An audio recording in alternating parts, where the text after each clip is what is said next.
Assalamualaikum warahmatullahi wabarakatuh. Yang saya hormati pada para bapak guru MTSN OTBS Kudus, khususnya Bapak Arif Maulida selaku host pada kali ini. Kemudian yang saya cintai dan saya banggakan pada anak-anak siswa kelas 9 MTSN OTBS Kudus. Oke, kali ini kita melanjutkan pembelajaran daring, di mana kemarin kita sudah belajar sedikit banyak tentang web browser. Nah, kali ini kita akan belajar bagaimana cara membuat blog khususnya, karena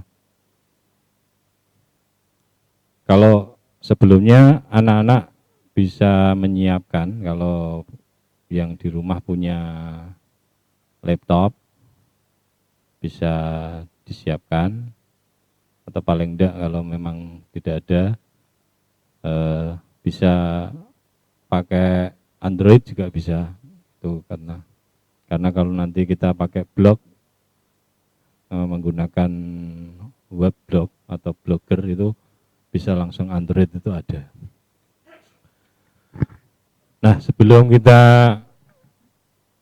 praktek, nanti kalau waktunya tidak mungkin kan, yang anak-anak bisa praktek sendiri, kemudian nanti hasilnya kalian kirimkan ke alamat saya, alamat email saya, nanti bisa dikirimkan alamat blognya.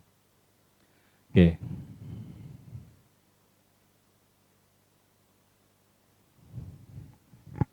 Blog.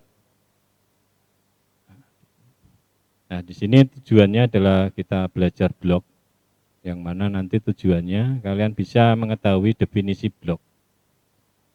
Kemudian yang kedua, mengetahui sejarah dan struktur blog. Dan yang ketiga, dapat mengetahui jenis-jenis blog. Dan yang keempat, dapat membuat blog menggunakan CMS WordPress, atau bisa juga nanti kalian membuat blog menggunakan Blogger atau Blogspot. Yang pertama, blog. Blog itu adalah website yang mengandung konten personal dalam bentuk artikel, video, foto, dan link ke website lain yang disediakan oleh penulis blog. Jadi blog itu kalau didefinisikan itu secara gampang itu ya sebuah catatan pribadi, tapi yang diunggah ke dalam sebuah internet, itu namanya blog. Ya, arti kalau dari sumber lain ini juga ada sebagai website yang dikelola beberapa penulis dan berisi pengalaman pribadi, observasi, dan opini dari penulis. Jadi seringkali blog ini biasanya dilengkapi gambar atau link ke website lain.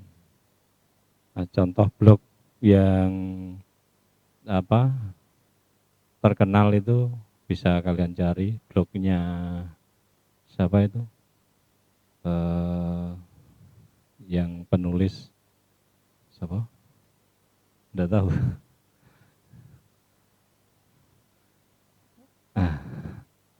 Blognya banyak lah, nanti bisa cari. Oke. Nah, ini adalah sejarah dan struktur pada blog. Nah, sebelum kita belajar blog, sejarahnya ya bisa kalian. Yang cikal bakal blog itu tahun 1994. Jadi cikal bakal blog ini sebagai yang pertama kali itu adalah Justin Hall.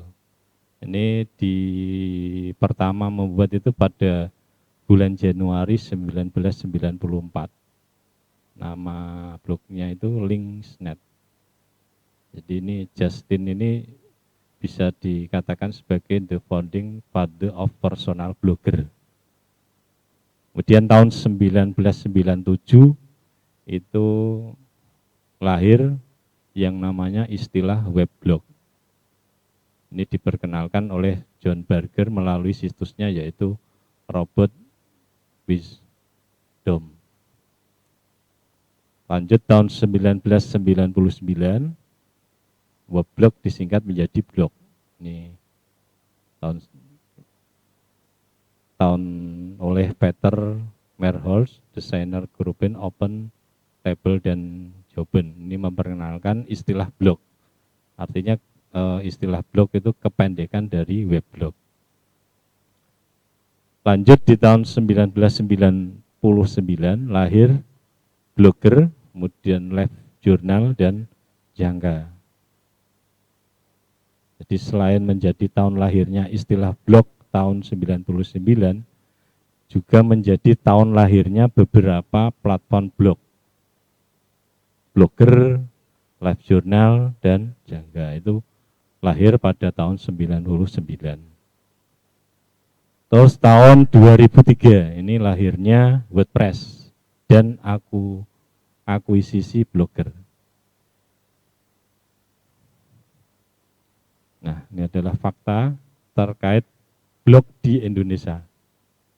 Bapak blogger Indonesia itu adalah siapa ini?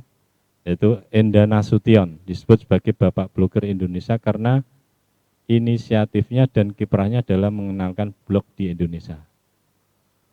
Kemudian jumlah blog atau blogger di Indonesia itu diperkirakan sekitar 3 juta blogger pada tahun 2015.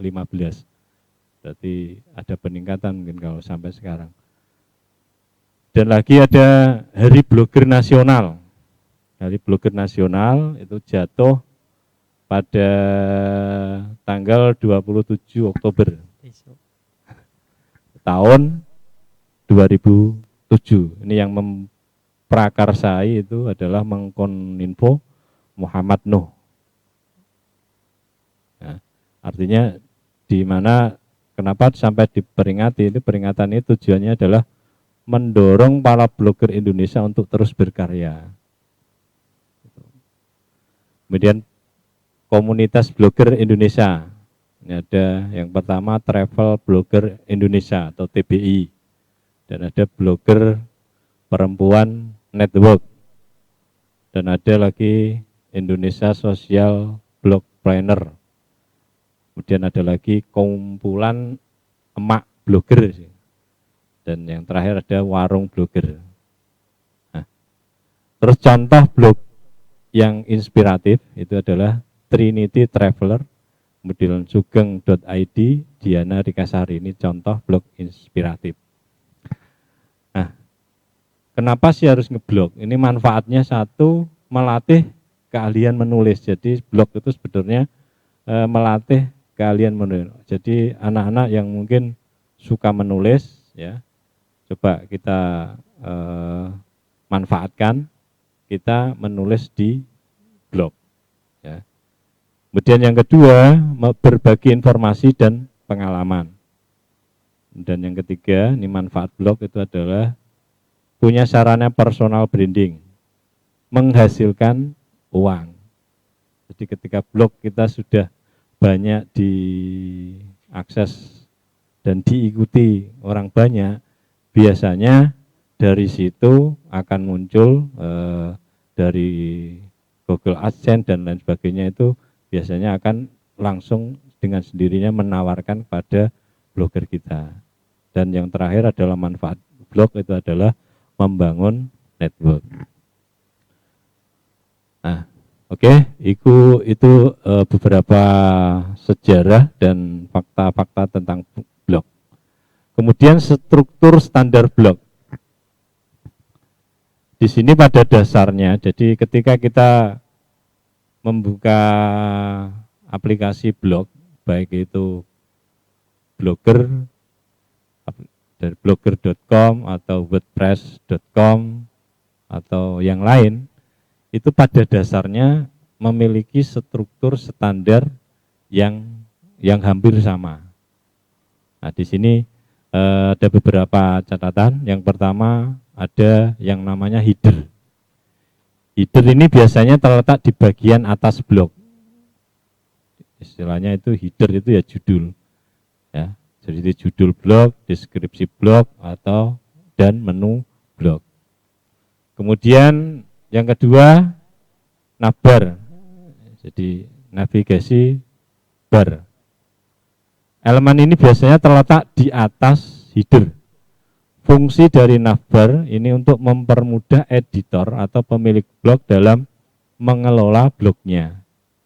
Nah, navbar ini biasanya tidak tampil jika diakses oleh user selain pemilik blog. Jadi ketika diakses ini navbar ini tidak muncul, tapi kalau yang akses itu pemilik, itu dia akan muncul karena digunakan sebagai editor. Kemudian yang ketiga, main blog. Biasanya terletak di bagian tengah blog. Nah, disinilah tempat di mana postingan blog berada. Jadi ketika kita mau posting atau memunggah berita atau tulisan, ini biasanya masuknya adalah pada main blog. Nah, pada main blog ini juga terdapat struktur seperti judul, kemudian tanggal, nama penulis, serta kolom komentar. Lanjut yang keempat, ada istilah sidebar. Nah, pada elemen ini biasanya terdapat popular post, arsip. Di sidebar ini biasanya letaknya itu di samping, kadang di samping, juga kadang di bawah itu biasanya. Di Anda juga bisa menambahkan widget lainnya seperti kalender, jam, atau widget penarik lainnya. Letaknya bisa di kiri, di kanan dari sebuah blog. Seperti jendela kecil. Jendela kecil pada sebuah blog itu namanya sidebar. Kemudian yang keenam itu adalah yang namanya istilah footer. Nah, footer ini terletak yang ada di paling bawah blog. Biasanya di sini terdapat informasi singkat pemilik blog, kontak atau form subscribe untuk diisikan alamat email. Nah, itu adalah beberapa struktur standar kalau kita belajar membuat blog. Oke. Nah, jenis-jenis blog. Sekarang jenis-jenis blog. Jenis-jenis blog ini ada 3. Yang pertama blog pribadi. Artinya blog pribadi ini biasanya hanya dimanfaatkan untuk tujuan pribadi. Untuk menulis cerita pribadi. Tapi cerita ini bisa diakses secara online. Bisa juga blog pribadi ini sebagai jurnal online atau konten yang tidak terikat aturan tertentunya. Kemudian blog profesional ini adalah biasanya berisi konten-konten yang dapat menunjukkan profesionalitas pemilik blog di suatu bidang. Nah, biasanya. Dan yang ketiga adalah blog bisnis. Ini biasanya dimanfaatkan untuk mendatangkan traffic bagi website perusahaan atau toko online. Biasanya toko-toko online ini menggunakan blog, bisa blogspot atau blog WordPress dan lain sebagainya. Nah, oke, karena waktunya ini sangat singkat, ini berikut ini kalau kalian sudah bisa membuat, ingin belajar blog, nanti bisa kalian cari bagaimana caranya membuat blog, bisa kalian cari di internet, atau bisa ini yang sudah saya buat ini. Nah, ini adalah bisa kalian akses informatika on 9blogspot.com. Ini di sini ada langkah-langkah membuat blog, bisa kalian akses nanti dan bisa kalian praktekkan. Ya, kemudian untuk yang promosi atau nanti bisa diikuti, boleh tidak apa-apa. Nah, itu yang kalau kalian pakai Blogger. Kemudian kalau yang pakai WordPress ini seperti bisa kalian lihat ini.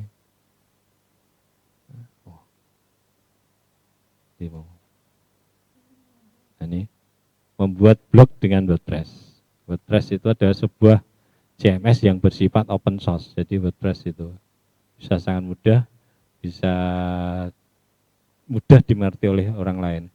Dan lebih dari 25% website di internet itu dibuat dengan WordPress. Bahkan website terbesar di dunia ini juga menggunakan WordPress.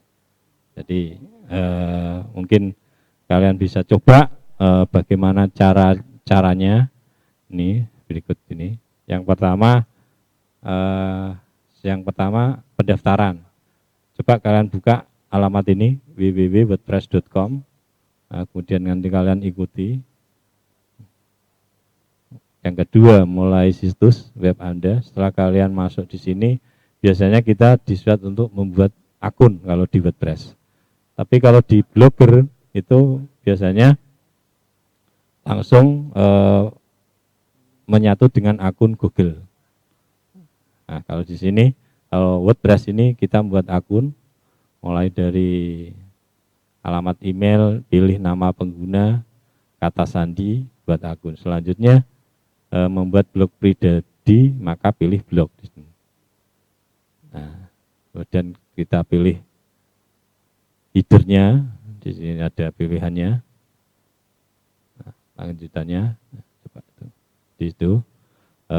Demikian yang karena waktunya ini memang sangat singkat ya, jadi bahkan kalau kita untuk praktek sendiri saja itu mungkin tidak cukup ya. Terima kasih. Waktu selanjutnya saya serahkan pada moderator atau host. Terima kasih Bapak Muhaimin atas pelajaran yang sudah diberikan. Jadi demikian sedikit mengenai blog. Ada beberapa jenis blog tadi, ada yang gratis dan ada yang berbayar juga Pak Muhaimin ya. Ada ya. Yang gratis itu ada WordPress, tadi sudah dijelaskan Pak Muhaimin, ada Blogspot, dan mungkin ada yang lainnya juga. Tapi yang paling mudah itu adalah WordPress dan Blogspot. Mungkin anak-anak nanti bisa mencobanya sendiri di rumah. Untuk tata caranya tadi dibuka di mana Pak? Informatikaon9.com. Informatikaon9.blogspot.com. Ya, nanti akan ditulis operator di kolom komentar nanti. Kalian bisa buka di webnya. Materinya ini tadi sudah saya suruh untuk share ke grup kelas masing-masing tadi. Ya. Ya, terima kasih. Jadi untuk materi ini nanti bisa dibuka lagi di grup WA kelas masing-masing dan mungkin bisa dicantumkan di itu Pak. Ketika anak-anak mengerjakan soal, di sampingnya mungkin dikasih link untuk download materinya. Ya, terima kasih. Ya, coba nanti saya kasih. Ya, terima kasih Pak Muhaimin atas waktunya. Kita akan langsung masuk ke pelajaran yang kedua.